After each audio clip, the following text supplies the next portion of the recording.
an issue which was quite relevant, I talked about the tipping point. I referred to the fact that development goes in quite a similar way. Everywhere farmers are leaving agriculture and go to services and manufacture. That's a natural process.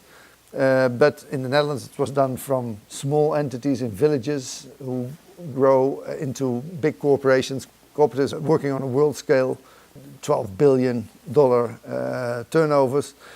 But the origin were very small cooperatives in villages that merged and grow into that bigger entity. In Korea, that development was done in a much faster way by involving government and government pushing the cooperative development.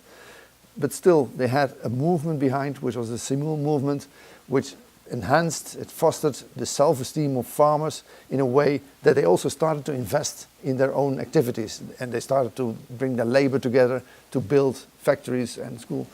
And in the end, that's the most important aspect that you have to reach. You have to reach a tipping point in which farmers see that development isn't something that comes from a bank, it doesn't come from a government, it doesn't come from foreigners, it doesn't come from donors, it doesn't come from NGOs, it's their own work. And once farmers realize that's their own work and they start to bring together their labor and their capital and build those new ventures, then you get development. And probably in the coming years, we are calling upon big corporations, Coca-Cola, Mars and all those others who are buying big in developing countries, sugar and other stuff. And we see a link of those corporations and the impact they can have on development. But again, their impact will only be a real impact when they are able to touch the tipping point and get farmers also invest in development.